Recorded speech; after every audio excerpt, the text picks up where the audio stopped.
안녕하세요. 일신사입니다.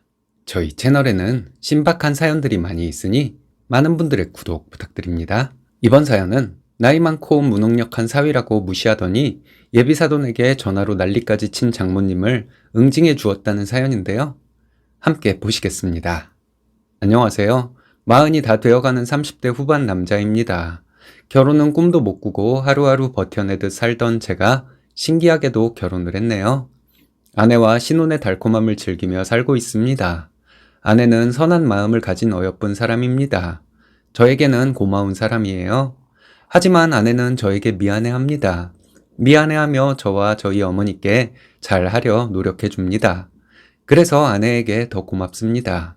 아내가 저에게 미안해하는 이유는 아내가 재혼인 것 때문입니다. 아내는 초혼에 1년 정도 결혼 생활을 하다가 이혼했습니다.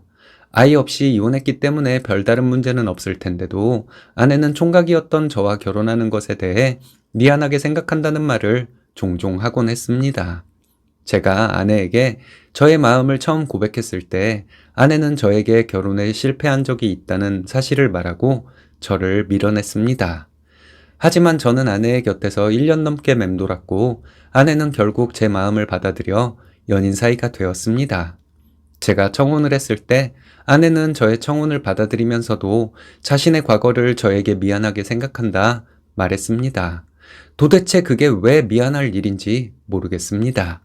저희 어머니도 저와 같은 생각이었습니다. 저희 어머니는 아내가 처음 인사를 드렸을 때는 좀 무덤덤하셨었는데 아내를 몇 번 보고 나서는 많이 좋아하셨습니다. 아내를 어머니께 소개해드리기 전에 아내의 이혼 경력은 말씀드렸고요. 결혼하고 싶은 여자친구가 있는데 이혼 경력이 있다고 어머니께 말씀드렸더니 저희 어머니는 그게 흠이 될 것이 뭐가 있냐고 하셨습니다.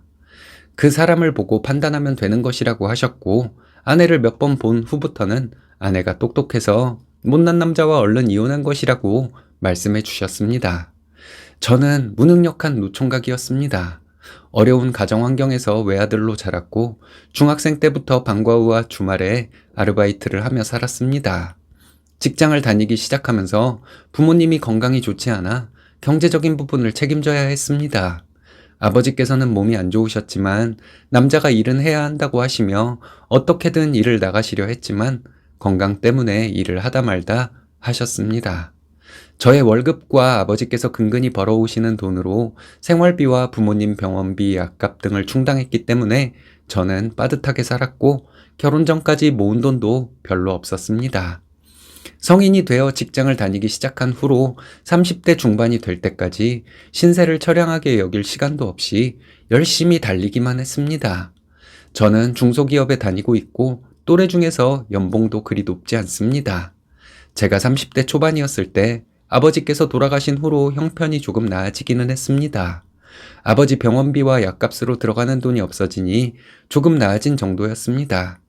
이런 얘기를 한다는 것 자체가 참 불효자네요. 힘들게 버텨내며 살았지만 빚은 지지 않았습니다. 이렇게 살아오다 보니 모은 돈도 없고 해서 저는 결혼은 꿈도 꾸지 않았습니다. 내 인생에 결혼은 없다고 생각하고 살았기 때문에 여자를 사귀어 본 적도 2번밖에 없습니다. 그것도 2-3달 사귄 정도였고요. 20대 때는 외모와 성격만 보고 저에게 다가오는 여자들이 많았지만 여자친구를 만나면 데이트 비용이 만만치 않게 드는데 그것이 부담스러워 오래 사귀지 못했습니다. 20대 후반부터는 제 경제적인 상황 때문에 여자들이 다가오는 일도 별로 없었고요. 저와 좋은 관계를 유지하려다가 제 경제적인 상황을 알게 되고 바로 돌아서는 여자들도 있었습니다. 저는 그런 여자들을 원망하지 않았어요. 홍기가 찬 나이에 결혼 상대를 찾기 마련인데 저를 떠난 것은 당연한 것이라 생각했습니다. 이런 일들을 겪으면서 저는 결혼을 포기할 수밖에 없었습니다. 아픈 부모님이나 잘 봉양하며 살자고 생각했죠. 아내와 만나 결혼 준비를 하게 되면서 양쪽 집에 인사도 드리며 결혼 준비를 시작했습니다. 저희 어머니는 지금도 아내를 무척 좋아하십니다. 아내가 저희 어머니께 인사를 처음 왔을 때 어머니는 아프신 몸으로 많은 음식을 해놓고 아내를 맞아주셨습니다. 아내에게 한 말씀이 우리 아들 결혼도 못하고 살 줄 알았는데 구제해줘서 고맙다는 말씀이었습니다. 그리고 저에게 평생 아내를 떠받들고 살라고 말씀하셨어요. 아내는 어머니를 모시고 살겠다 했고 제가 퇴근해서 귀가해 보면 아내가 집에 와 있는 경우도 많았습니다. 어머니와 참 가깝게 지냈죠. 이렇게 좋은 일들만 있는 중에도 한 가지 걸리는 일이 있었습니다. 장모님은 대놓고 저를 싫어하셨어요. 장인어른은 장모님처럼 표현은 하지 않으셨지만 저를 별로 좋아하시는 것 같지는 않았습니다.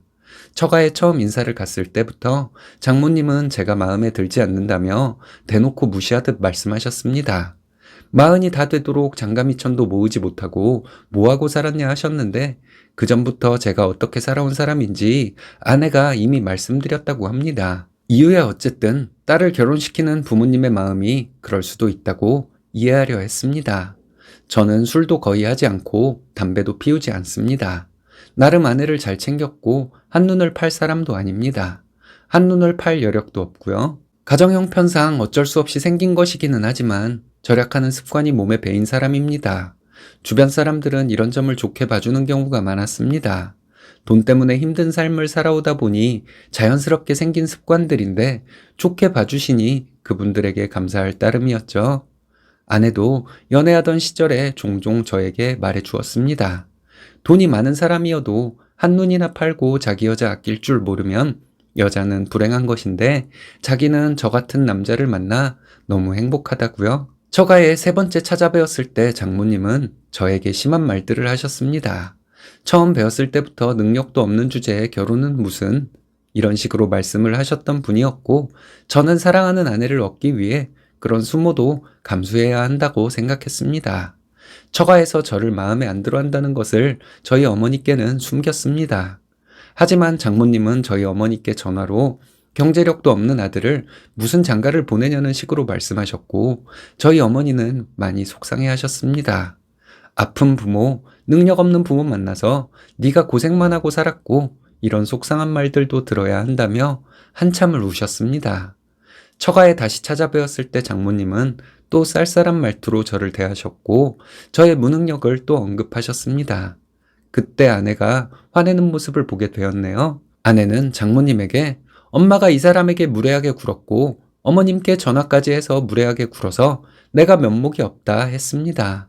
장모님은 본인이 딸 가진 엄마로서 못할 말을 했냐며 아내에게 소리를 지르더군요. 그러더니 저에게 네가 뒤에서 내 욕을 한 것이냐? 남자가 그렇게 속이 좁아서 어떻게 사냐? 그 나이까지 능력도 없이 살았으면서 결혼을 하려면 그 정도 각오도 없었냐? 하셨습니다. 아내는 발끈하면서 하나밖에 없는 사위를 따뜻하게 대해주지는 못하고 그렇게 막말을 하냐며 장모님을 몰아세웠어요. 장모님은 얘가 이런 애가 아닌데 너 같은 놈을 만나서 이렇게 변했다고 하시더군요. 저도 할 말은 해야겠어서 장모님께 말씀드렸습니다. 저는 이 사람과 서로 사랑하기 때문에 결혼하는 것이니 이런 식으로 저에게 막말하지 마시라고 했습니다. 장모님 마음을 이해 못하는 것은 아니지만 서로 큰 차이가 나는 결혼도 아닌데 너무하는 것 아니냐고 했죠. 처음부터 저를 마음에 안 들어하는 티를 내시고 자존심 긁는 말씀들을 많이 하셨지만 저는 결혼하고 나서 내가 처가에 잘하면 달라질 것이라 생각했지만 이젠 저도 그런 마음 접겠다고 했습니다. 아내가 갑자기 나서더니 엄마가 이 사람과 어머님께 진심으로 사과하고 다시는 그런 막말을 하지 않겠다는 약속을 하지 않으면 우리는 결혼 후에 집에 안 올 것이라고 소리를 지르더니 저를 데리고 나왔습니다. 아내는 저에게 저희 어머니께 가자고 했습니다. 저희 어머니께 가면서 아내는 계속 저에게 미안하다고 했고 어머니께 가서도 사과를 드렸습니다. 장모님이 전화로 어머님께 막말을 한 것에 대해 죄송하다고 말씀드렸어요. 저희 어머니는 기억도 안 나는 일을 가지고 뭘 사과하냐. 너희 둘만 잘 살면 된다 말씀하셨고요. 다음날 저는 장인어른께 전화로 어른에게 대들어서 죄송하다 말씀드렸습니다. 장인어른은 그래도 그렇지 어떻게 장모 될 사람에게 그런 식으로 덤빌 수가 있느냐 하셨는데 저는 죄송하다고 계속 사과를 드렸습니다. 아내의 반대로 저희는 상견례 없이 결혼식을 했습니다. 저희 어머니는 혼자 사시겠다고 너희가 이 집에서 살고 당신은 조그만 집을 얻어 나가서 사시겠다고 했는데 아내가 그 말씀을 듣고 울며 불며 강력하게 주장해서 저희는 어머니를 모시고 살고 있습니다. 장인어른과 장모님은 결혼식 때 본 것이 전부입니다. 신혼여행을 다녀왔을 때 인사를 드리자고 했더니 아내는 절대 그렇게 못한다고 했죠.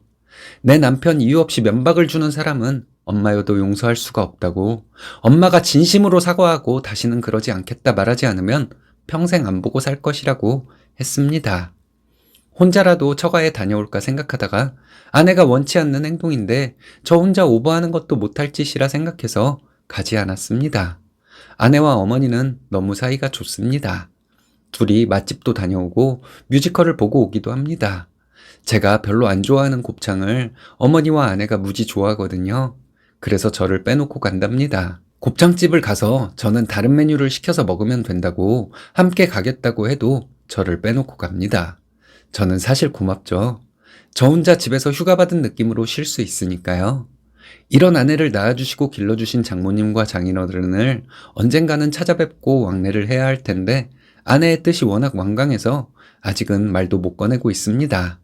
아내가 한 번은 이런 말을 하더라고요. 나를 낳아주고 길러준 건 맞지만 오빠를 낳아주시고 길러주신 어머님한테까지 함부로 한 우리 엄마는 쉽게 용서해주면 안 돼. 저는 괜찮다고 했지만 아내는 생각이 다른 것 같습니다. 마음속으로 약간은 조반심이 나지만 시간이 좀 필요한 일이라 생각합니다. 제 이야기 들어주셔서 감사합니다. 요즘 아이를 갖기 위해 노력 중입니다.